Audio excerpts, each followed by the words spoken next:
ونستغفره ونؤمن به ونتوكل عليه ونعوذ بالله من شرور أنفسنا ومن سيئات أعمالنا من يهدي الله فلا مضل له ومن يضلله فلا هادي له সকলে জবান খুলে বলেন আশহাদু আল্লা ইলাহা ইল্লাল্লাহু ওয়াহদাহু লা শারীকা লাহু ওয়া আশহাদু আন্না মুহাম্মাদান আবদুহু ওয়া রাসূলুহু الذي أرسل رسوله بالحق بشيرا ونذيرا وداعيا إلى الله بإذنه وسراجا منيرا فقد قال الله تعالى في كلامه المجيد والفرقان الحميد জবান খুলে সকলে পড়েন আউযু বিল্লাহি মিনাশ শাইতানির রাজিম বিসমিল্লাহির রহমানির রহিম ওয়াল আসরি ইন্নাল ইনসানা লাফি খুসর ইল্লাল্লাযীনা আমানু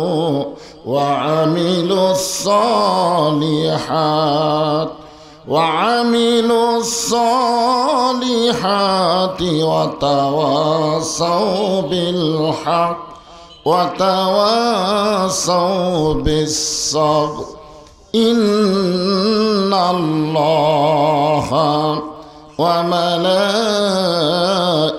وملائكته يصلون على النبي يا أيها الذين آمنوا صلوا عليه وسلموا تسليما اللهم سيدنا مولانا محمد وعلى آل سيدنا شفيعنا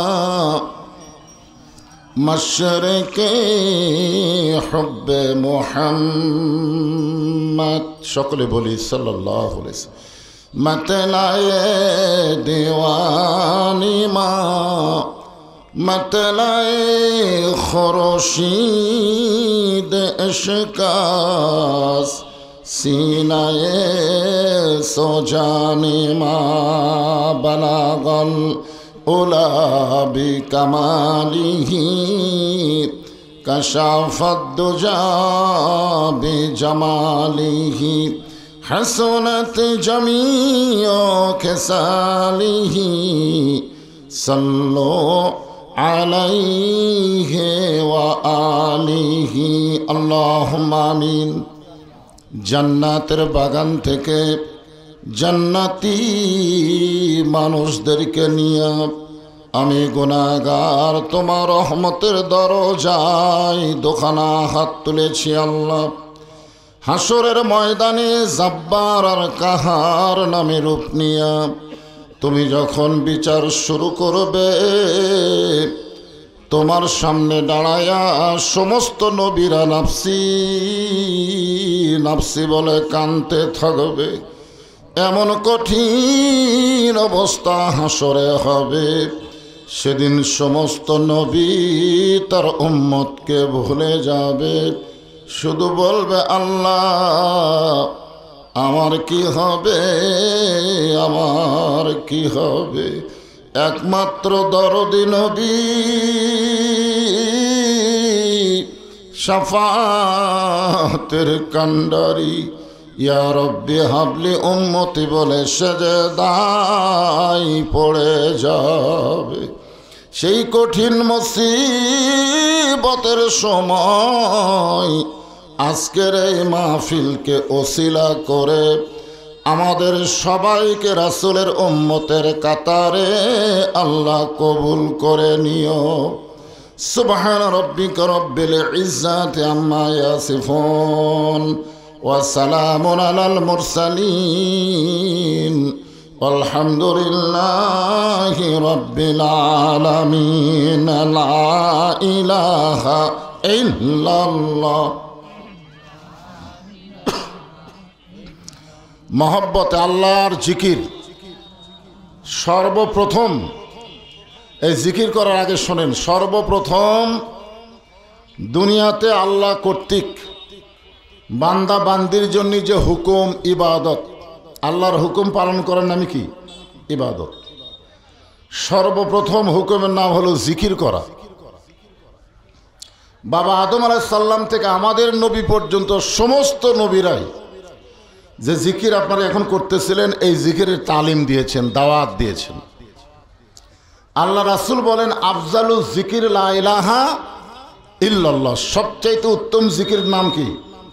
লা ইলাহা ইল্লাল্লাহ।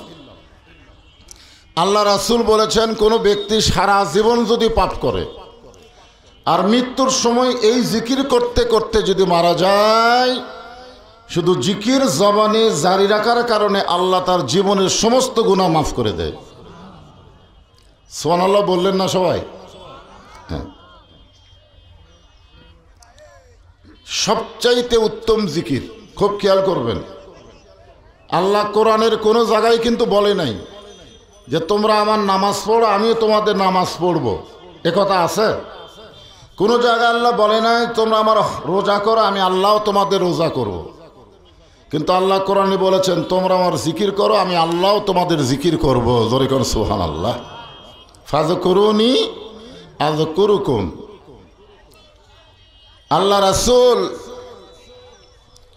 এমন কথাও বলেছেন যে জিকির যারা জারি রেখে দুনিয়া থেকে বিদায় নিবে, আল্লাহ তাদের অন্তরটা এত পরিষ্কার করে দিবে, কবরে আসার সঙ্গে সঙ্গে তার জন্য 3টা প্রশ্ন আল্লাহ সহজ করে দিবে। জোরে কোন সুবহানাল্লাহ। নামাজ কিন্তু সবসময় পড়া যাবে না। যে আসরের নামাজ পড়লেন, মাগরিবের আগ পর্যন্ত নামাজ পড়তে পারবেন? কতক্ষণ পারবেন? মন যতই চাক আসরের নামাজ আপনি পড়লেন আর মাগরিবের আগে কোনো নামাজ পড়া যাবে না। মন চাইলে সবসময় রোজা করা যাবে না, সবসময় যাকাত দেওয়া যাবে না, হজ করা যাবে না, কিন্তু আপনি যখনই চাবেন তখনই জিকির করতে পারবেন। এজন্য আল্লাহ কোরআনে বলেছেন ইয়া আইয়ুহাল্লাযীনা আমানু যকুরুল্লাহা যিকরান কাসীরা। লা ইলাহা ইল্লাল্লাহু মুহাম্মাদুর রাসূলুল্লাহ। যখনই মোহাম্মদ রাসূলুল্লাহ বললেন, এটা বলার পরে কি বলা লাগবে? যদি কেউ না বলে, আল্লাহ বলেছেন আমার নবীর নাম উচ্চারণ করার পরে সংক্ষিপ্ত দরুদ যদি কেউ না পড়ে সে ধ্বংস হয়ে যায়। এ কথা কে বলেছেন?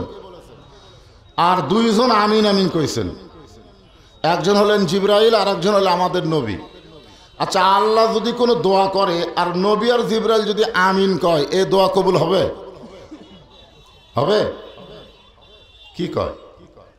দোয়া করতেছে কে আর আমিন আমিন করতেছে কে? জিবরাইল আর আল্লাহর নবী।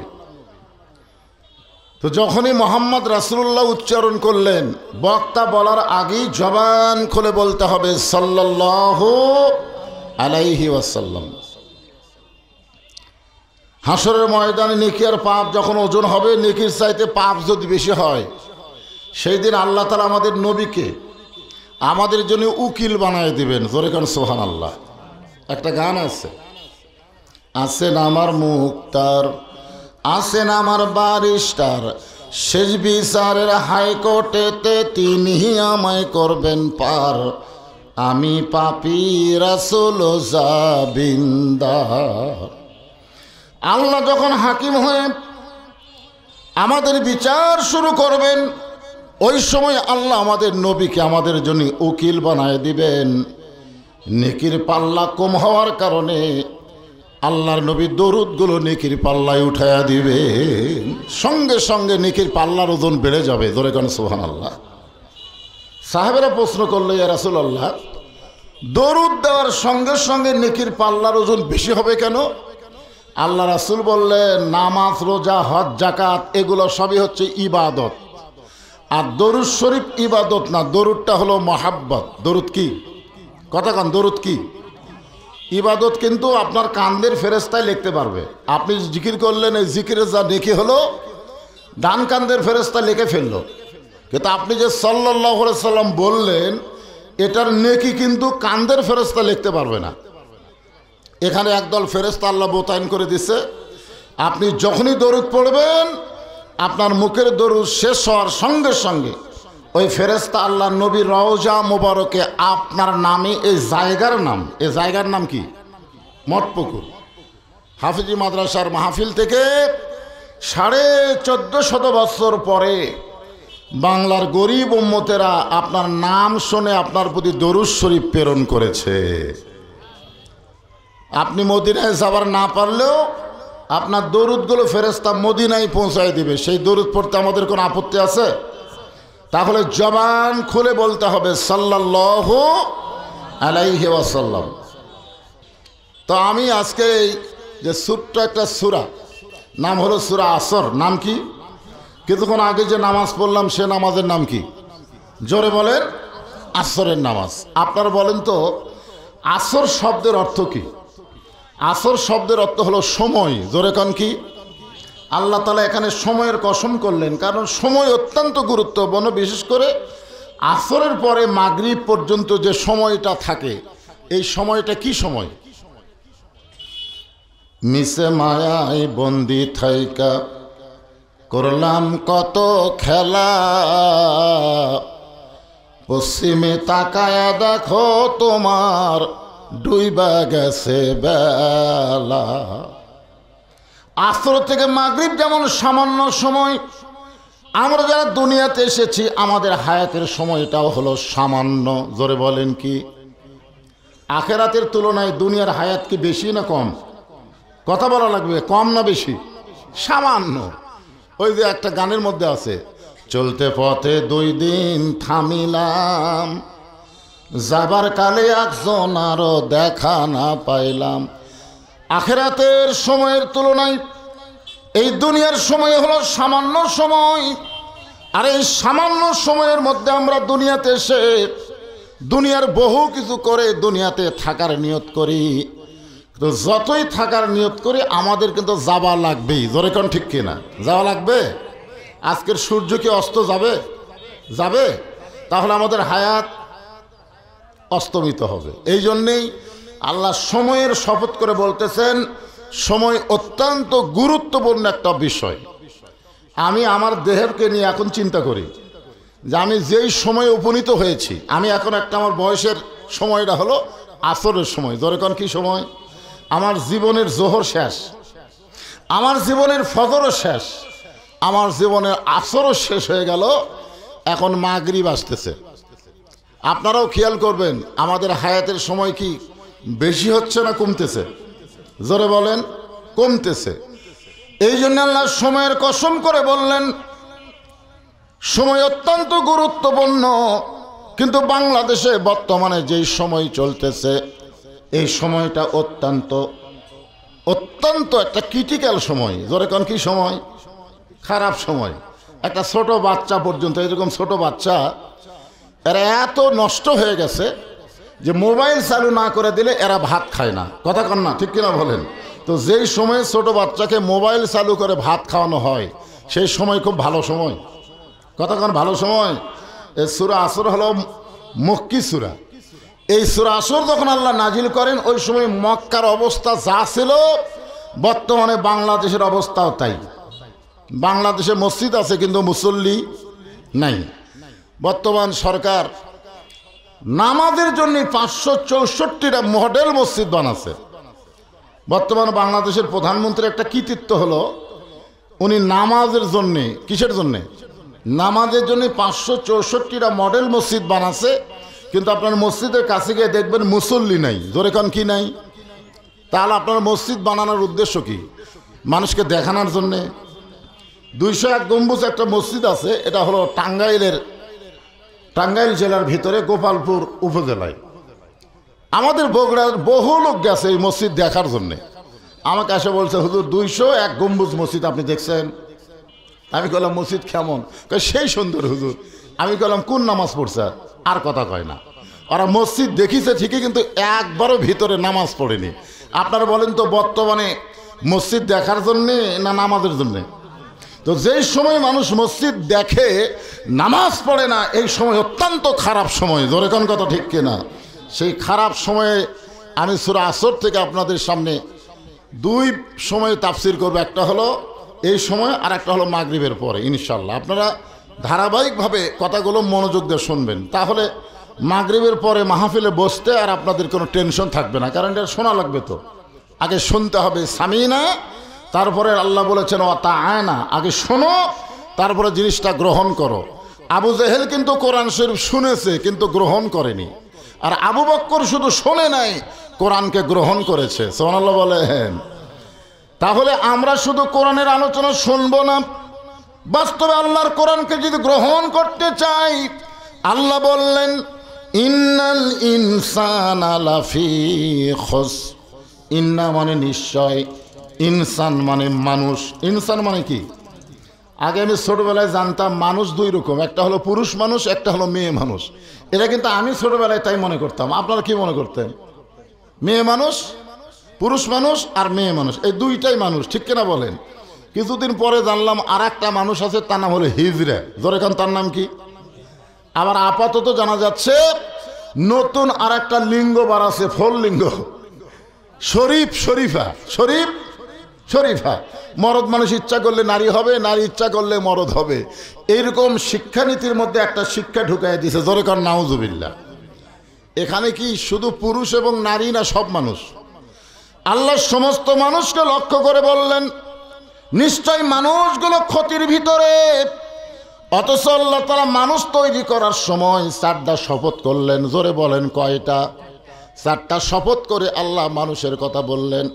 1 নম্বর শপথ হলো অত্তিন, 2 নম্বর শপথ হলো অজাইতুন, 3 নম্বর শপথ হলো তুরি সিনিন, 4 নম্বর শপথ হলো আহাজাল বালাদিল আমিন। 4টা বিষয়ের উপরে আল্লাহ শপথ করে বললেন লাকাদ খালাকনাল ইনসানা ফি আহসানি তাকবীম। মানুষকে সর্বোত্তম আকৃতি দিয়ে আল্লাহ সৃষ্টি করেছে, বলেন সুবহানাল্লাহ। আর সেই মানুষকে ক্ষতির মধ্যে। ইন্নাল ইনসানা লাফি খুসর। আপনারা বলেন তো আল্লাহ এ কথা কি খুশি হয়ে কইছে না রাগ করে কইছে? না, কথাটার পিছনে আপনাদের খেয়াল করা লাগবে। ইন্নাল ইনসানা লাফি খুসর, নিশ্চয় মানুষগুলো ক্ষতির ভিতরে। এ কথাকে আল্লাহ খুশি হয়ে কইছে না রাগ করে করছে? বুঝবার পারেননি? অনেক সময় বাপ রাগ করে বেটাক বলে তুই যে দোকান দিলি, এই তোর দোকান চলবি, খালি ক্ষতি হবে, তোর এই সময় দোকান চলবে, বাকি খায়া দোকান শেষ করে দিবে রে, টাকা যা আসলো সেই টাকাগুলোও থাকবে না। বর্তমান যে সময় চলতেছে এই সময়ে অনেক লোক ব্যবসা বাণিজ্য শুরু করে সেই ব্যবসা বাণিজ্য তাকে ধ্বংস করে দিয়েছে। জোরে কোন কথা, ঠিক কিনা?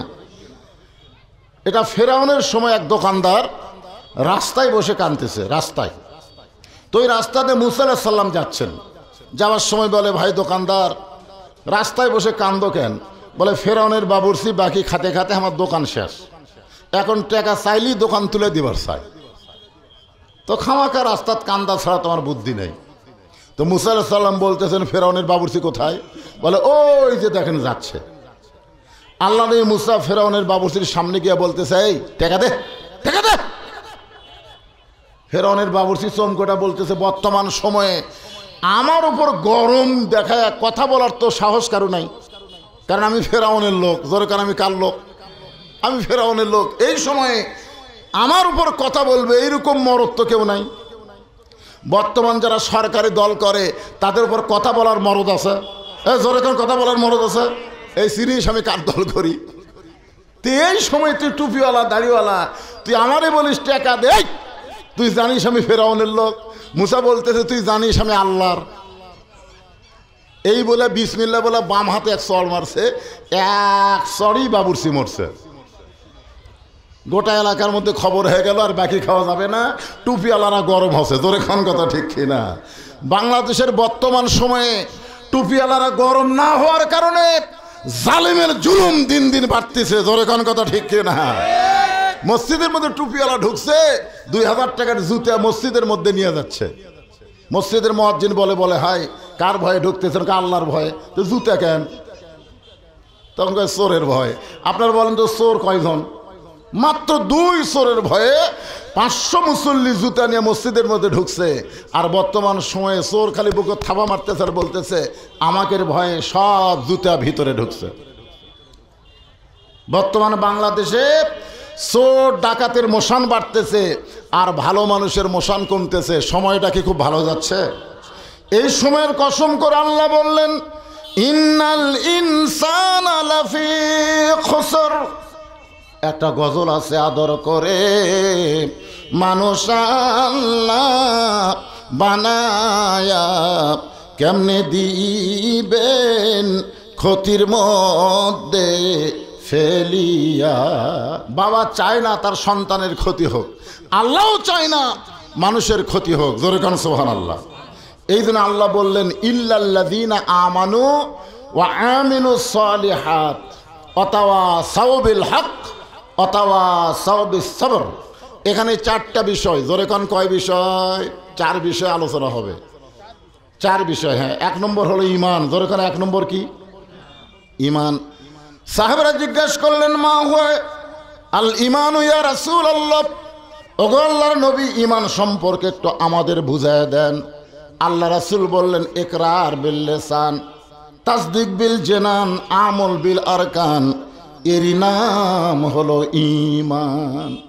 আমরা হলে বলতাম লা ইলাহা ইল্লাল্লাহ মুহাম্মদ রাসূলুল্লাহ বললি ঈমান, আমরা তাই বলতাম। কিন্তু রাসূল বললেন না, এখানে 3টা কথা আছে। 1 নম্বর কথা হলো জবানে বলতে হবে লা ইলাহা ইল্লাল্লাহ। জোরে বলেন লা ইলাহা ইল্লাল্লাহ।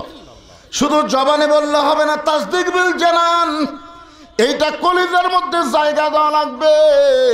কলিজার মধ্যে ঈমানকে কেউ যদি একবার ঢোকাবার পারে তার কাছে জীবনের চাইতে ঈমানের গুরুত্ব বেশি হবে। বর্তমানে বাংলাদেশে আপনার সত্যি করে বলেন তো জীবনের গুরুত্ব বেশি না ঈমানের গুরুত্ব বেশি? কথা কয় না।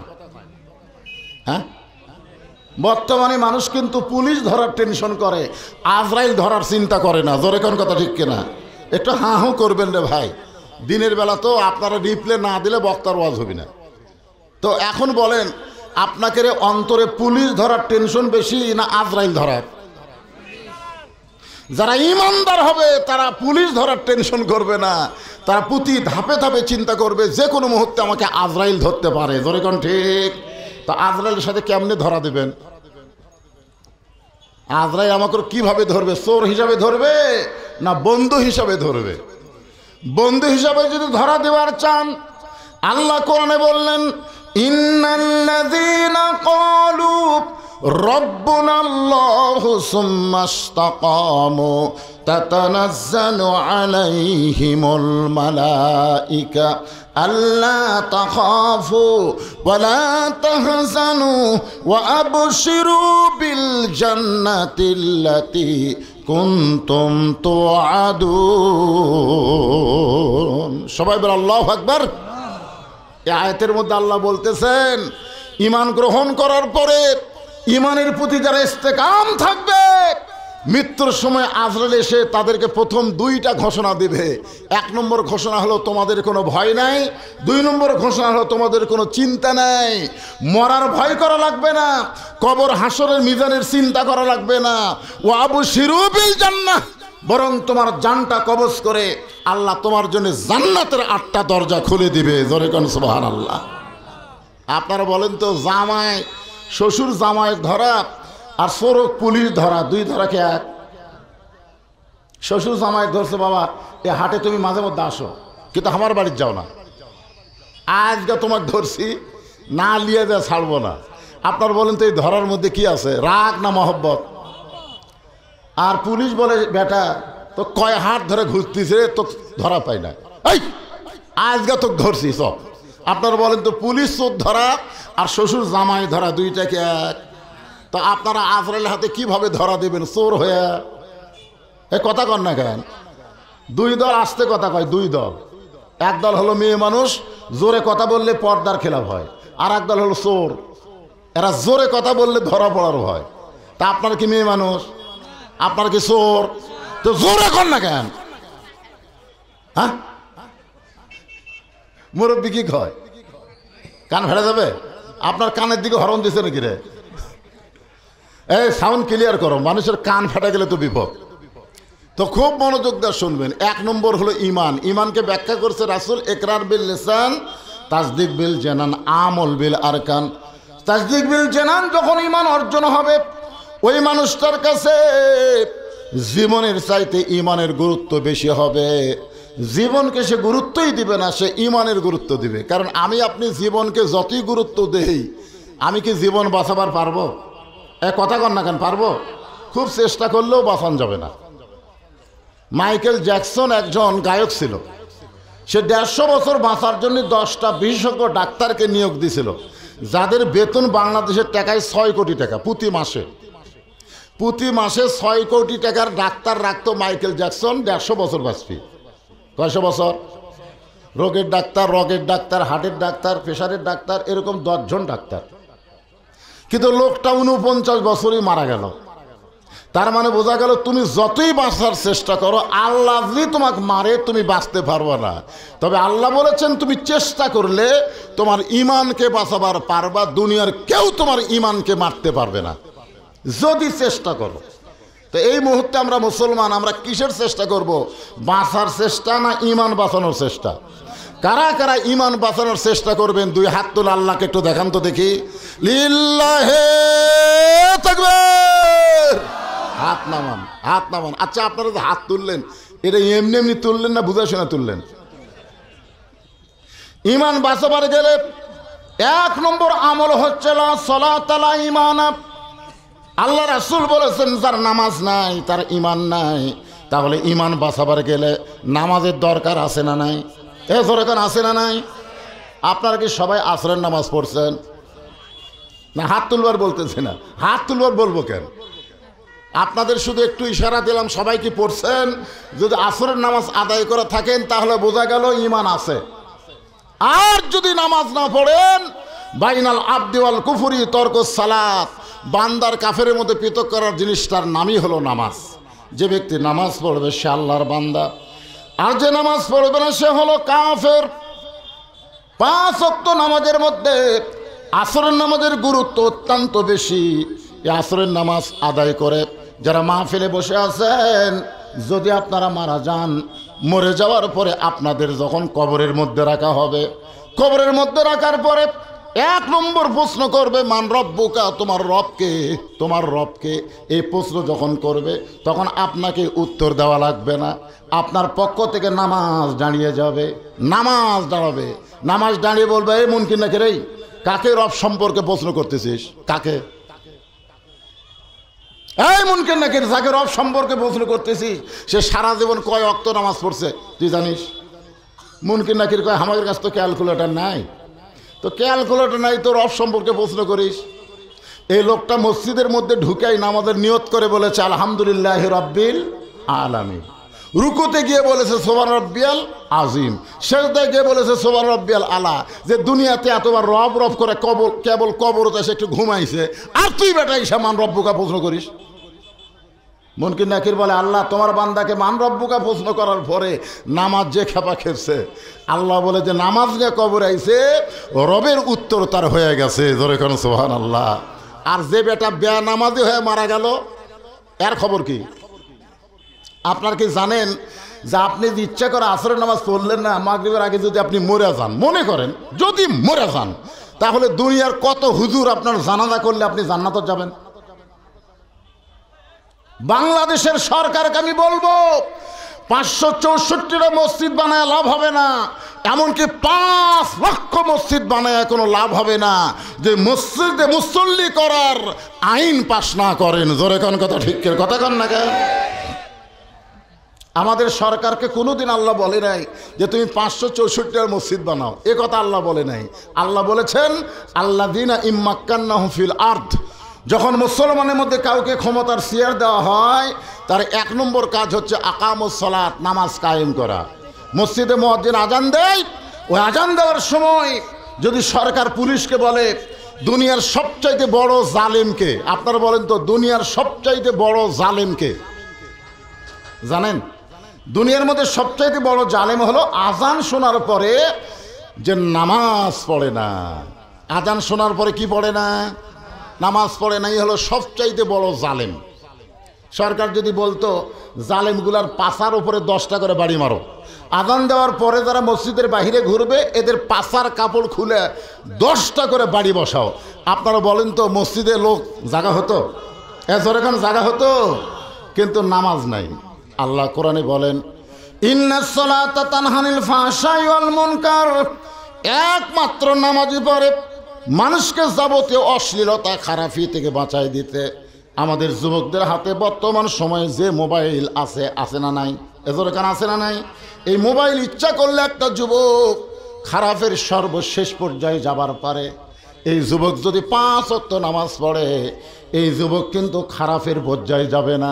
কারণ দরজা জানলা বন্ধ করে যুবক যখন অশ্লীল ভিডিও দেখতে যাবে, ওই সময় নামাজের কারণে ইমান তাকে বলবে, যুবক দরজা জানলা বন্ধ করে তুমি মনে করতেছ তোমার বাপ মা ঘুমাইছে, তোমার দরজা জানলা বন্ধ, কেউ দেখবার পাবে না। যুবক রে, কেউ না দেখলেও তোমার আল্লাহ দেখতে পায়। যেরকম ঠিক কিনা? আপনার বলেন তো 5 ওয়াক্ত নামাজ পড়ে এইরকম কোন যুবককে আপনারা দেখছেন দরজা জানলা বন্ধ করে 10টা ভোট দিছে? একটা বার করে পারবেন না। গোটা বাংলাদেশে যারা 5 ওয়াক্ত নামাজ পড়ে তারা দরজা জানলা বন্ধ করে একলাই 10টা ভোট দিছে, গোটা বাংলাদেশ খুঁজে আপনি পাবেন না। কারণ যারা নামাজ ধরে তারা ওই হাত দিয়ে কোনোদিন অন্যায় ধরতে পারে না। কথাটা আমার সাথে একমত না দ্বিমত? কথা কন না কেন? কথা কন না কেন? আল্লাহর কোরআন কি মিথ্যা? আল্লাহ বলতেছেন ইন্নাস সালাতা তানহা আনিল ফাহশাই ওয়াল মুনকার, একমাত্র নামাজই পারে মানুষকে যাবতীয় খারাপি থেকে বাঁচাই দিতে। এই জন্য পুরুষ মানুষের ওয়ামিলুস সালিহাত সূরা আসরের 2 নম্বর বিষয় নেক আমল করা লাগবে। আর নেক আমলের মধ্যে 1 নম্বরের নাম হলো নামাজ। পুরুষের 1 নম্বর হলো নামাজ। আর যারা পর্দার অন্তরে আছেন আমার মা বোনদের জন্য 1 নম্বর নেক আমল হলো পর্দা। পুরুষের জন্য 1 নম্বরের নাম কি? সবাই জবান করে বলেন, নাম কি?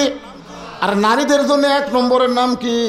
পর্দা যদি না থাকে মা বোনেরা যতই নামাজ পড়ুক কোনো লাভ হবে না, যতই রোজা রাখুক কোনো লাভ হবে না, মরার পরে 5 কাফন দিয়ে কোনো লাভ হবে না, মরার পরে লাশটা চাদর দিয়ে ঢাকলেও কোনো লাভ হবে না। কারণ জীবিত অবস্থায় যে পর্দা করে না, মরার পরে তার পর্দা আমরা যতই করি কোনো লাভ হবে। কথা কন না কেন?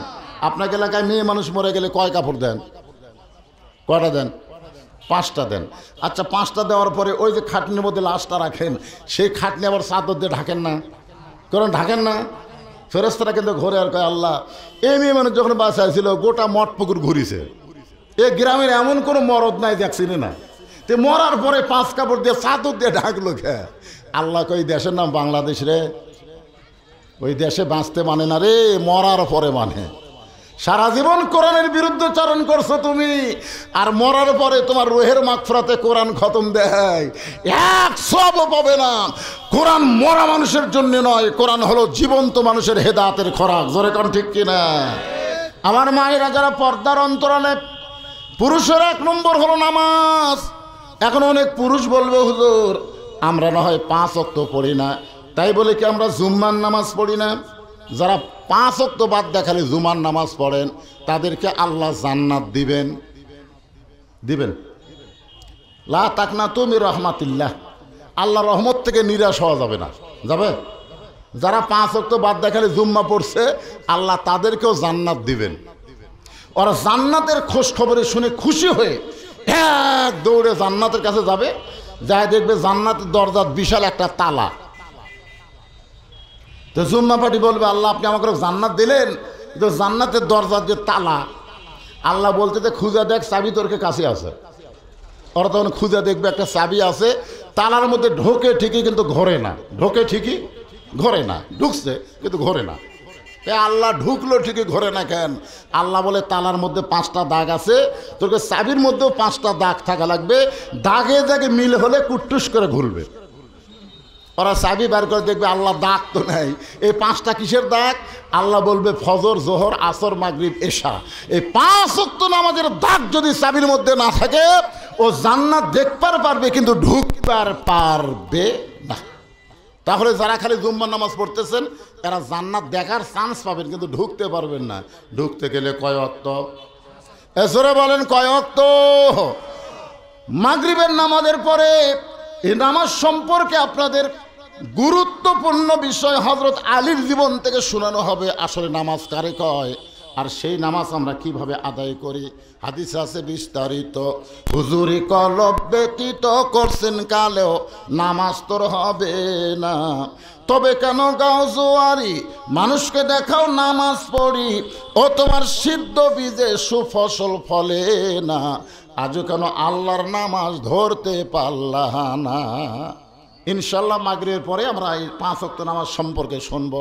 এখন মা বোনদের জন্য পর্দা, ধরে বলেন কি?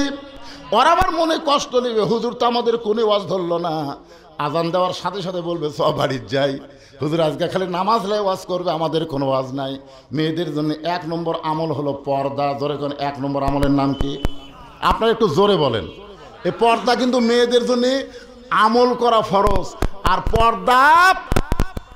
পর্দার গুরুত্বপূর্ণ বিষয় কিন্তু আল্লাহ পুরুষের জন্য বলে দিয়েছেন। কথাটা একটু খেয়াল করবেন। অনেকগুলো মেয়ে মানুষ খাতুনে জান্নাত ফাতেমার দরজায় দাঁড়িয়ে আছে, মা ফাতেমার সঙ্গে দেখা করবে। কেন করবে? আল্লাহ রাসূল বলেছেন সাইদাতুন নিসাই আহলিল জান্নাহ ফাতেমাতুজ জোহরা, জান্নাতি নারীদের নেত্রী হবে সেই নারীটার নাম কি? ফাতেমা। মেয়েরা ফাতেমার সঙ্গে দেখা করবেন, কিন্তু বাড়ির দরজা বন্ধ। এখন দরজা যদি বন্ধ হয় বাড়ির মধ্যে কেমনে যাবেন? ফাতেমার সঙ্গে দেখা করবেন, ফাতেমার কাছ থেকে পর্দার গুরুত্ব নিয়ে তারা একটু আলোচনা শুনবেন। এই নিয়তে একদল মেয়ে মানুষ দাঁড়িয়ে আছে। এমন সময় মেয়েদের মধ্যে একজন দেখে ছোট্ট একটা বাচ্চা সামনে দৌড়াদৌড়ি করতেছে। ছোট্ট একটা বাচ্চা, মাত্র 4 বছরের বয়সের একটা বাচ্চা সামনে দৌড়াদৌড়ি করতেছে। মেয়েদের মধ্যে একজন ডাক দিয়ে বলে, বাবু তোমার নাম কি? বলে আমার নাম হলো হোসাইন ইবনে আলী। যেই বলছে হোসাইন ইবনে আলী, সঙ্গে সঙ্গে মেয়েরা বুঝবার পারছে এটাই হলো ফাতেমার সন্তান। বাবু আমরা তোমার মায়ের সঙ্গে একটু দেখা করবার চাই, তুমি কি তোমার মায়ের কাছে গিয়া আমাদের জন্য দরজা খোলার ব্যবস্থা করতে পারবে? হোসেন বলতেছে আপনাদের কোনো টেনশন নাই, এই মুহূর্তেই আমি মায়ের কাছে যাচ্ছি, খেলাধুলা বন্ধ করে দিয়া। হোসেন ছোট্ট মানুষ মায়ের কাছে যাবার চাই, যে ঘর অতিক্রম করে মায়ের ঘরে যাবে, কারণ মেয়ে মানুষেরা সামনে ঘরে থাকতে পারবে না, মেয়েদের থাকতে হবে বাড়ির মধ্যে অন্দরমহলে। জোরে কোন মহলে? আপনার মেয়েদেরকে কোন ঘরে থন? মেয়েদের জন্য অন্দরমহল বানান লাগে বাজান। ইমাম গাজ্জালি বলেছেন অন্দরমহল হলো কবরের মতন। একটা মেয়ে মানুষ মারা গেলে তার লাশ যারা ধরে কবরে নামাবার পারবে না, এই সমস্ত পুরুষ মানুষ অন্দরমহলেও ঢুকতে পারবে না। আপনার বলেন তো আপনার এলাকার মেয়ে মানুষ যখন মারা যায় পাইকার হেরে সবাইকে লাশ ধরবার পারে? তো যারা ধরবার পারবে না তারা ওই জায়গা যাওয়া পারবে না। আপনি বলেন শালি মরে গেলে দুলা ভাইকে লাশ ধরবার পারবে? আপনার বউ যদি মরে, আমি যত বড়ই হুজুর হই, আপনার বইয়ের আমি লাশ ধরবার পারবো? তখন আমার হুজুরকেও অন্দরমহলে নিয়ে যাওয়া যাবে না, পীর সাহেবকেও নিয়ে যাবে না। আপনি মরে গেলে পীর সাহেব কি আপনার বইয়ের লাশ ধরে কবরে নামার পারবে? এ কথা কন না কেন পারবে? তাহলে পীর সাহেবকেও অন্দরমহলে নিয়ে যাওয়া যাবে না। অন্দরমহলে তারাই শুধু যাবার পারবে মেয়ে মানুষ মারা গেলে মেয়ের লাশ ধরে যারা কবরে নামাবার পারবে। এখন বোঝেন কারা কারা যাওয়ার পারবে, পরে হিসাব করবেন। আমার কথাকে বুঝতে পারলেন? হ্যাঁ। এখন হোসাইন এক ঘর বাদ দিয়ে মায়ের ঘরের দরজায়, যে ঘরটা বাদ দিয়ে মায়ের ঘরের দরজায় যায়, ওই ঘরের মধ্যে হযরত আলী আল্লাহর কোরআন তেলাওয়াত করতেছে। কি তেলাওয়াত করতেছে? কোরআন শরীফ তেলাওয়াত করতেছে। ইন্নামাল মুমিনুনা আল্লাযীনা ইযা যুকিরাল্লাহু ওয়াজিলাত কুলুবুহুম ওয়া ইযা তুলিয়াত আলাইহিম আয়াতুহু যাদাতুহুম ঈমানাও ওয়া আলা রাব্বিহিম ইয়াতাওয়াক্কালুন। সবাই বলেন আল্লাহু আকবার। এই যে বিশাল একটা আয়াত তেলাওয়াত করলাম, এর বাংলা অর্থ আপনারা জানলেন না। যদি জানতেন তাহলে আল্লাহু আকবার বলার জন্য বক্তাকে উৎসাহ দেওয়া লাগতো না। নিজের জবান থেকে যে আল্লাহু আকবার সব তাকবীর দেয়, আল্লাহ তাআলা তাকে আল্লাহর দলের মধ্যে কবুল করে নেয়। আপনি যতই সুবহানাল্লাহ কোন, আলহামদুলিল্লাহ কোন, যত তাসবিহ পড়েন, আল্লাহু আকবার যদি না বলেন, আপনি আল্লাহর দলে হতে পারবেন না। বাংলাদেশে বড় বড় দল আছে না নাই? আল্লাহু আকবার শুনবার পাচ্ছেন?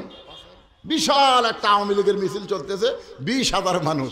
ওরা মিছিলের মধ্যে ভুলেও কোনোদিন আল্লাহু আকবার কসে? এ কথা কন্যাং কসে? যদি কোনো কর্মী আল্লাহু আকবার কয়, ওই আর কর্মী থাকবে কেন? আমাকে দলের মধ্যে আল্লাহু আকবার কলি গায়। আল্লাহু আকবার সবাই করে পারে না। আল্লাহু আকবার কইলে শয়তান বাই ছাড়তে ছাড়তে পলায় যায়। শয়তান আর যাকে মধ্যে শয়তানে আছে তারা সব পারলেও আল্লাহু আকবার বলতে পারে না। আপনাদের মধ্যে কি শয়তানে আছে? তারা জবান খুলে তাকবীর দিবেন তো, লিল্লাহি তাকবীর। যারা বললেন না অসুবিধা নাই, না বললে আমার আল্লাহর কোনো ক্ষতি নাই। যারা বলেন নাই তাদের জন্য ক্ষতি হলো, মরার 7 দিন আগে আল্লাহ তাদের জবান বন্ধ করে দিবে। ও করতে করতে মরবি, আল্লাহ আল্লাহ বলার সুযোগ পাবি না। আর একবার চান্স দিলাম, জবান যদি থাকে, জনগণ বুঝুক যে বদুশিত আসরের পরে একলা নাই, তার সামনে হাজার হাজার লোক আছে, এটা বুঝান লাগবে না? তকবীর দিয়েই বুঝান যায়। 60টা তকবীর, এই ছেলেরা এই মাথার পাগড়ি বাঁধে কোন দিকে তাও, বক্তা থেকে দেখা থাকবে, জোরে একটা সাউন্ড দাও, লিল্লাহি তাকবীর। এবার বোঝা গেল শয়তান আছে, বাতাস ছাড়তে ছাড়তে পলায় গেছে। মাশাআল্লাহ। একটু মনোযোগ দিয়ে শুনবেন। হযরত আলী আল্লাহর কোরআন তেলাওয়াত করতেছে। যখন কোনো মানুষ কোরআন তেলাওয়াত করে, আল্লাহ বলেছেন এই কোরআনের এমন একটা পাওয়ার আছে যে পাওয়ার দিয়া আল্লাহ তার ইমানের জজবা বাড়ায়া দেয়। এ কোরআনের সঙ্গে যে সম্পর্ক রাখবে, সে বিশ্বাস করবে আল্লাহ ছাড়া কারো করার কিছু ক্ষমতা। আমি যখন থামবো পরকার শব্দটা আপনারা বলবেন, আল্লাহ ছাড়া কারো কিছু করার ক্ষমতা। ওয়া আলা রাব্বিহিম ইয়াতাওয়াক্কালুন। আমার এলাকায় এ ভোটের আগে বুঝলেন এমন ধরপাকড় শুরু হয়ে গেল, মানুষ ঘর বাড়ি ছাড়া সব আলুর বাগুরের মধ্যে, বাঁশাড়ার মধ্যে। এক লোক আবার গোরস্থানের মধ্যে ওই আবার মাটি খুঁড়া কবর বানাচ্ছে, মানে পুলিশের ভয়ে। জোরে কান কার ভয়ে? বাড়ি থাকবারই দিচ্ছে না ভোটের আগে। এই কবরের মধ্যে খেয়ার খুল পাড়িয়া তার উপর কম্বল টম্বল দিয়ে ওইয়া ভালো ল্যাপ লিয়া শুয়া থাকে। আর কাই পুলিশ রে তুই যতই খোঁজ। আচ্ছা আপনার বলতো পুলিশকে গোরস্থানে যাবি? আরামসে শুয়া থাকে, বিড়ি খায়, আবার মনে মনে চিন্তা করে আমার ধরার কেউ নেই। তা আল্লাহ এখন আজরাইলকে বলেছে পুলিশের পোশাক পরে যা, তো এটা কে আছে? তা আজরাইল আবার ইচ্ছা মতো আসে না, তো আল্লাহর ইচ্ছা মতো আসে। পুলিশের পোশাক পরেছে, বলতেছে কে ভাই? লাভ ধরে বলতেছে এই গোপন জায়গার খবর তো কে দিল রে? এখানে তো পুলিশ আসার কথা না। বলে ভাই আমি পুলিশ না রে, আমি আজরাইল। হায় হায় রে, বর্তমানে এমন একটা সময় চলতেছে যে সময়ে পুলিশ ধরার ভয়ে আজরাইল যে ধরবে এটা আমার মনেই নেই। আজকে আপনাদের কি মনে হচ্ছে আজরাইল ধরবে কি ধরবে না? আজরাইল যদি ধরবেই বিশ্বাস থাকে, তাহলে সূরা আসরের তাফসীরটা মনোযোগ দিয়ে শোনা লাগবে। হযরত আল্লাহর কোরআন তেলাওয়াত করতেছে, এমন সময় হোসাইন কয় বছরের? 4 বছরের বাচ্চা মায়ের দরজায় গিয়ে দাঁড়াইছে। সঙ্গে সঙ্গে হযরত আলী কোরআন তেলাওয়াত বন্ধ করে দিছে। কোরআন তেলাওয়াত বন্ধ করে বলতেছে, হোসাইন বাইরে খেলাধুলা বাদ দিয়া হঠাৎ তোমার মায়ের দরজায়, ব্যাপার কি? সুবহানাল্লাহ খান। তাহলে কি পড়তেছেন? সেই কোরআন তেলাওয়াত বাদ দিয়া ছেলেকে বলতেছেন বাইরে খেলাধুলা করতেছিল, খেলাধুলা বাদ দেয়া হঠাৎ মায়ের দরজায়। এখান থেকে প্রমাণ হলো আপনি যত ইবাদতকারী হন না কেন, আপনার ছেলে মেয়েদের দিকে খেয়াল করার দরকার আছে না? না, আপনি যত বড়ই হাজি হন, আপনি ফজরের নামাজ সামনে কাতারে পড়েন, কিন্তু আসসালাতু খায়রুম মিনান নাম শোনার পরে আপনার 22 বছরের আইডিয়ার খবর কি, এই খবর না নিয়ে আপনি মসজিদে একলা আসলে আপনার নামাজ হবে না। আল্লাহ কোরআনে বলেছেন, কু আনফুসাকুম ওয়া আহলিকুম নার, জাহান্নামের আগুন থেকে বাঁচতে চাইলে একলা বাঁচা চলবে না, আহাল পরিবার নিয়ে বাঁচা লাগবে। জোরে কোন কথা ঠিক কিনা? তাহলে আপনি বাবা হয়ে একলা একলা নামাজ পড়েন, আপনার লাতি নামাজ পড়ে না, আপনার দাদা হিসাবে কোনো গুরুত্ব নাই। কথা কন না কেন? আছে না নাই? কথা কন। 4 বছরের বাচ্চা দরজার দাঁড়াইছে আর কোরআন তেলাওয়াত বন্ধ করে দিয়া, আর কোরআন তেলাওয়াত নাই, সন্তানের দিকে খেয়াল করছে। আপনার 17 বছরের মেয়েটা গোটা মঠ পুকুর ঘুরে বেড়ায়, বাবা হিসেবে আপনার খেয়াল করার দরকার আছে না নাই? এজরকম আছে না নাই? আপনার মেয়েটা গোটা পাড়ায় ঘুরতেছে, পাড়ার যুবকেরা আপনার মেয়ের কারণে নষ্ট হয়ে যাচ্ছে। আপনি বাবা যতদিন আপনার মেয়েকে বিয়ে না দিবেন, ততদিন আপনার মেয়ের প্রতি আপনার খেয়াল রাখতে হবে। সরকার আইন করেছে 18 বছরের আগে বিয়ে দেওয়া যাবে না। তাহলে 18 বছর পর্যন্ত আপনার মেয়েটা যেন ফাতেমা হয়, মেয়ের যেন পরিমণি না হয়, বাবা হিসাবে আপনার খেয়াল করার দরকার আছে না নাই? ফাতেমা মানে দুনিয়ার কোনো পুরুষ মানুষ তাকে চিনবে না, আর পরিমণি বাংলাদেশের অশ্লীল নায়িকা, বাংলার সব মরদ মানুষ তাকে চিনে। জোরে কোন ঠিক কিনা? তাহলে আপনার মেয়েদের দিকে খেয়াল করবেন। মেয়েটা আপনার ফাতেমা করবার গেলে কি করা লাগবে? আল্লাহর নবী ঘরের মধ্যে ঢুকে দেখে 9 বছরের ছোট্ট মেয়ে ফাতেমা হাতের মধ্যে চুরি দিয়া মুচকি মুচকি হাসতেছে। রাসূল আমার ঘরের মধ্যে না ঢুকে বারান্দায় চলে আসলেন। ফাতেমা চমকে গেল। যেই বাবা ঘরের মধ্যে ঢুকে আমাকে মা মা বলে আদর করে, আর সেই বাবা ঘরে না ঢুকে কেন ফিরে গেল? বারান্দায় গিয়ে ফাতেমা দেখে নবীর চোখ দিয়ে দর দর করে পানি পড়তেছে। ফাতেমা বললেন, বাবা কি দুঃখ আপনার মনে, এমন করে কাঁদেন? রাসূল বলে, ফাতেমা নবীর মেয়ে হইছো বলে তুমি জান্নাতে যাবে এইটা কখনোই মনে করবা না। নবীর মেয়ে হইলে জান্নাতে যাওয়া যায় না মা, জান্নাতে যাইতে গেলে জান্নাতের আমল করা লাগবে। সুবহানাল্লাহ। ফাতেমা বলে, বাবা মাত্র 9 বছর বয়সে আমি এমন কি করলাম যে অপরাধ করার কারণে আপনি কাঁদতেছেন? রাসূল বলে, ফাতেমা যে দুনিয়াতে সাজবে মা, আল্লাহ তার আখিরাতের সাজ কমায়া দিবে।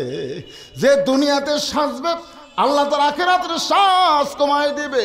সঙ্গে সঙ্গে ফাতেমা হাতের 2টা চুড়ি খুলে মাটি ফাইলা দিলেন। 9 বছরের ছোট্ট মেয়ে হাতের মধ্যে আর চুড়ি রাখলেন না। ওই চুড়ি খুলে যখন মাটি ফাইলা দেয়, নবী দৌড়ে গিয়া 2টা চুড়ি করে পকেটের মধ্যে ঢুকাইলেন। ফাতেমা বলে, বাবা যেই চুড়ি হাতে দেওয়ার কারণে আপনি এত মন খারাপ করলেন, আর সেই চুরি ফাইলা দিলাম আপনি কেন পকেটে ঢুকাইলেন? রাসূল বলে, ফাতেমা রে, তোকে যেইটা বুঝাবার চাই সেইটা শোন রে মা। একদিন তোর নাকে নাক ফুল পরাই দিব, একদিন তোর কানে কানের দুল পরাই দিব, একদিন তোর গলায় মালা পরানো হবে। ফাতেমা বললেন, বাবা কবে কবে? আল্লাহর নবী বললেন, যেদিন তোমার বিবাহ হবে। ও ফাতেমা, মেয়েরা কেবলমাত্র এক ব্যক্তির জন্য সাজতে পারবে, সেই ব্যক্তি হলো তার স্বামী। স্বামী ছাড়া অন্য কোনো পুরুষের জন্যে মেয়েরা সাজতে পারবে না। আজকে যদি এই চরিত্র আপনার বউ গ্রহণ করত, আপনি বউকে রেখে সৌদি আরবে যান, আপনি বউকে ছেড়ে মালয়েশিয়ায় যান, কোনো টেনশন নাই। কিন্তু বউ যদি ওই চরিত্রের না হয়, আপনি টাকা কামাই করে পাঠাবেন, আইসা দেখবেন দেওরার সাথে চলে গেছে। জোরে কোন কথা ঠিক না? আমার মায়েরা যারা পর্দায় আছেন শোনেন, মেয়েদের 1 নম্বর আমল হলো পর্দা। হযরত আলী কোরআন তেলাওয়াত বন্ধ করে দেয়, হোসেনকে বলতেছে বাজান তুই বাইরে খেলতেছিলি, খেলাধুলা বন্ধ করে হঠাৎ মায়ের দরজায় কেন? হোসেন বলে আব্বু কতগুলো মেয়ে মানুষ দরজায় দাঁড়িয়ে আছে, তারা আমার মায়ের সঙ্গে দেখা করবার চাই, আমার মা মেয়েদের সঙ্গে দেখা করবে কিনা এইটা জানার জন্যে আমি দরজা খুলে আমার মায়ের কাছে যাবার চাই। আলী বলতে হোসাইন তোরে থামানোর কারণ হলো এখন বল তোর বয়স কত? আমি তোরে থামানোর কারণ হলো এখন বল তোর বয়স কত? হোসেন বলতেছে আমার বয়সের খবর আমি জানি তাই। আলী বলতেছে আমি জানি দেখেই তো থামালাম। তোর বর্তমান 4 বছর বয়সে যখন তখন মায়ের ঘরে ঢুকতে পারবি না, মায়ের ঘরে ঢুকতে গেলে মায়ের অনুমতি লাগবে। সুবহানাল্লাহ খান। তাহলে সন্তান যদি মায়ের ঘরে ঢোকে তাহলে মা ঢুকতে দিবে কিনা এ অনুমতি লাগবে। কয় বছর থেকে? জোরে কোন কয় বছর থেকে? 2 বছরের বাচ্চা যখন তখন মায়ের কাছে যেতে পারবে, যখন তখন মায়ের কাছে থাকতে পারবে, কোনো অনুমতি লাগবে না। কিন্তু দুধ পান করা যখন সাইডা দিবে তখন বাচ্চা যখন তখন মায়ের কাছে থাকতে পারবে না, অনুমতি লাগবে। 4 বছরের বাচ্চা মা যদি কাপড় খুলে ঘরের মধ্যে থাকে আর ওই ছেলে যদি ঘরের মধ্যে যায় মা কিন্তু বিব্রত হবে। হবে কি হবে না? জোরে কোন হবে কি হবে না? তাহলে ছেলে যখন বড় হবে ইচ্ছা মতো মায়ের ঘরে ঢুকতে পারবে না। আবার মেয়ে যদি বড় হয়, আমাকে আল্লাহ 3টা মেয়ে দান করেছে, আমার তো কোনো ছেলে নাই। কথাটা মনোযোগ দিয়ে শোনেন। মাগরিবের ঘড়ি আমার কাছে আছে তো, আপনাকে ওযু নাই তো ওযু তো করাই মাহফিল বসবে। মাহফিল একটা ইবাদত, এখানে বসা মানে সওয়াব। এটার নাম হলো জান্নাতের বাগান। তো যাদের ওযু নাই তারা ওযু করে চলে আসবেন, মানে বেশি সময় দেওয়া যাবে না। মসজিদে জামাত হবে, এখানেও বিশাল জামাতে আমরা নামাজ আদায় করবো ইনশাআল্লাহ। কে রে ইনশাল্লাহ সবাই কর না কেন? ওযু নাই নাকি? নামাজের কথা বললে তারা উঠে যাবে। হ্যাঁ, কারণ আমরা বর্তমানে বাংলাদেশে ওয়াজে মানুষ পাই কিন্তু নামাজে মানুষ নেই। আজকে দেখা যাবে কি হয়, একটা পরীক্ষিত মাহফিল। সুবহানাল্লাহ। এইরকম কোনো ওয়াজ হয়েছে যে ওয়াক্তা মাগরিবের আগে আর মাগরিবের পরে করে? মাঝখানতে একটা পরীক্ষা হবে, লিয়াবলুয়াকুম আইয়ুকুম আহসানু আমালা। আল্লাহ বলেছেন তোমাদেরকে সুন্দর আমলের পরীক্ষা হবে। আজকের সবচাইতে সুন্দর আমল হলো জামাতের সঙ্গে মাগরিবের নামাজ আদায় করা। জোরে কোন কথা ঠিক? কারা কারা রাজি? 2 হাত তুলে আল্লাহর দেখান তো দেখি। লিল্লাহি তাকবীর। হাত নামান। মাশাআল্লাহ ভাই রে, বিশাল জামাত হবে। বুদ্ধি না, যেভাবে বসে আছে কাতার করবার গেলে তো আবার মাঝখানে ফাঁক ফুঁক করা লাগবে। যাই হোক, অসুবিধা নাই, ইনশাল্লাহ জায়গা হবে। যাদের ওযু নাই এই ফাঁকে আপনার ওযু করতে পারেন। আর যদি ওযু থাকে আপনি ডিস্টার্ব করেন না, মাহফিলের সৌন্দর্য নষ্ট করবেন না। হ্যাঁ, কি হাসতেছেন কে? উঠপা কি ওযু না থাকলে বসে থাকবে? নামাজ যেটি হই পাগলা, কই উঠপার লাগে তো ওযু ছাড়া নামাজ পড়লে হবে? এতগুলো লোকের ওযু ছাড়া বসে আসলো রে, কি বিপদ রে। হ্যাঁ, এই ফাঁকা জায়গাটা পুরো করে আসেন, জিকির করেন আর সামনে আসেন। লা ইলাহা ইল্লাল্লাহ, লা ইলাহা ইল্লাল্লাহ, লা ইলাহা। আমার মায়েরা যারা বসে আছেন, খবরদার আপনার নামাজের সময় মঞ্চ থেকে বের হবেন না, ওই প্যান্ডেলের মধ্যে আপনার নামাজ আদায় করবেন। মা নামাজের পরে আবার আলোচনা পুরা দমে শুরু হয়ে যাবে। পুরুষের জন্য 1 নম্বর হলো নামাজ। ধরে গান 1 নম্বর কি? মান তারাকা সালাত মুতাম্মিদান ফাকাত কাফারা। ইচ্ছা করে শোনেন মনোযোগ দিয়ে, 1 ওয়াক্ত নামাজ যারা বাদ দিবে অবশ্যই তারা কাফের হয়ে যাবে। মুত্তাফাকুন আলাই, বুখারী এবং মুসলিম শরীফের মধ্যে আছে। ইচ্ছা করে 1টা ওয়াক্ত নামাজ বাদ দেওয়া যাবে, এজরে কান যাবে। তারপরে অনেক মানুষ নামাজ পড়বে না, না পড়লে আল্লাহর কোনো ঠেকা নাই। যারা নামাজ না পড়বে তাদেরই ঠেকা ভাই। আজকে বুঝবার পারতেছেন, একদিন ঠিকই বুঝবেন। এখন যে কথা বলতেছিলাম শোনেন। তাহলে মেয়ে যদি বড় হয়ে যায়, মেয়ের ঘরে যদি বাবা ঢুকতে চায়, আপনারা বলেন তো অনুমতির দরকার আছে না নাই? আমার 3টা মেয়েকে আমি কোনো দোলনা বানাই দিইনি। দোলনা, আমার বাড়িতে কোনো দোলনা নাই। আমার বউ বলতো দোলনা থাকলে আমি আমার বুকই দোলনা। আমি 3টা মেয়েকে 3 বছর করে করে আমার বুকের ওপর ঘুম পাড়াইছি। এত আদর করার কারণ হলো মেয়েরা যেন বলবার না পারে আব্বার ছেলে নাই দেখে আব্বার মন খারাপ, এটা যেন বলবার না পারে। এর জন্য আমার মেয়েগুলোকে এত আদর করে করে আমি বড় করেছি, কিন্তু এখন আমার মেয়েরা বড় হয়ে গেল। বড় হওয়ার পরে আর কোনোদিন তারা আমার কাছে আসে না। যা লাগে ওর মাকে বলে, মা আব্বুকে বলো আমাকে এটা লাগবে সেটা লাগবে। আমি একদিন রাগ করে কইলাম, এত আদর করে তোদেরকে লালন পালন করলাম, আর বাবার কাছে আসতে তোদের কি হয়? 3টা মেয়ে আমার ঘরের মধ্যে ঢুকলো, আমি তাকায় দিকে কেউ বাবার মুখের দিকে তাকায় নাই, সবাই মাটির দিকে তাকায় আস। আমার 3টা মেয়ে মাটির দিকে তাকায় আছে। আমার চোখটা দর দর করে পানি পড়তেছে। আল্লাহ, এই মেয়েগুলোকে আমি বুকের উপরে লালন পালন করলাম, আর সেই মেয়েরা বড় হয়ে গেল। আমার মন চাইলো আমি আর তাকে আদর করতে পারবো না। আসরের জোহরের নামাজের পরে আল্লাহ নবী ফাতেমার ঘরের দরজায়, ফাতেমা রে একটু দরজা খুলে দে, আমি বাবা হইয়া তোর মুখটা দেখে একটু শান্তি পাবার চাই। ফাতেমা দরজায় কান্দের বলে, বাবা মেহেরবানি করে এখনকার মতো আপনি ফেরত যান। এমন একটা কাপড় আমার পরনে আছে বাবা, যে কাপড় পরা অবস্থায় আপনার জন্য দরজা খুলতে আমি শরম পাই। নবী চলে গেলেন। আসর নামাজের পরে আবার নবী ফাতেমার দরজায় বললেন, ফাতেমা রে একটু দরজা খুলে দে মা, আজকে সারাদিন হলে তোর মুখটা আমি দেখি নাই। ফাতেমা বলে, বাবা এখন যদি দরজা খুলে দেই, এমন অবস্থায় আপনি আমাকে দেখবেন, এমন একটা কাপড় আমার পরনে, যেই কাপড় পরা অবস্থায় হাসান হোসেনের জন্য দরজা খোলা যাবে না, আমার বাবার জন্যও দরজা খোলা যাবে না। উপর দিকে টানলে নিচের দিকে বের হয়, নিচের দিকে যদি কাপড় দিই তাহলে উপর দিকে বের হয়ে যায়। সঙ্গে সঙ্গে আল্লাহর নবী বললেন, ফাতেমা জানলা খোল, জানলা খোল। দরজা খোলা লাগবে না, এক টানে গায়ের চাদর খুলে রাসূল ফাতেমার জন্য জানলায় ধরলেন। ওই চাদর ফাতেমা নিয়ে পরে যখন নবীর জন্য দরজা খুলে দেয়, নবী তাকায় দেখে ফাতেমার চোখের নিচে সুরমা দেওয়ার মতন কালিমা পড়েছে। আল্লাহ রাসূল বলে, ফাতেমা এত সুন্দর তোকে লাগতেছে, সকালবেলায় কি তুই সুরমা দিছিস মা? এখন পর্যন্ত তোর চোখে আমি সুরমা দেখতে পাই। ফাতেমা কান্দের বলে, বাবা আমি চোখে কোনো সুরমা দিইনি বাবা, না থেকে থাকার কারণে, না খেয়ে থাকার কারণে আমার চোখের নিচে কালিমা পড়ে গেছে। সঙ্গে সঙ্গে রাসূল ফাতেমার ডান হাতটা ধরে বললেন, ফাতেমা 33 বার সুবহানাল্লাহ, 33 বার আলহামদুলিল্লাহ, 34 বার আল্লাহু আকবার আমল কর। দুনিয়ার কষ্ট কষ্ট মনে করিস না মা, আল্লাহ আখেরাত তোর জন্য সুন্দর করে সাজায়া দিবে। ধরে কর না সুবহানাল্লাহ। তোমার 4 বছর বয়স, এই বয়সে তুমি তোমার মায়ের ঘরে ইচ্ছা মতো ঢুকতে পারবে না, বরং হোসাইন তুমি আমার কাছে আসো। হযরত আলী হোসেনকে কাছে ডাকলেন।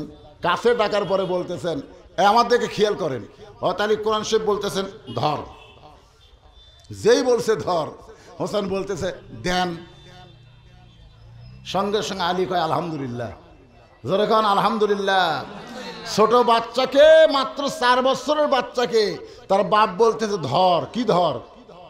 আকডম বাগডম, ঘোড়াডম সাজে, ঢাক ঢোলক ঝাঁঝর বাজে।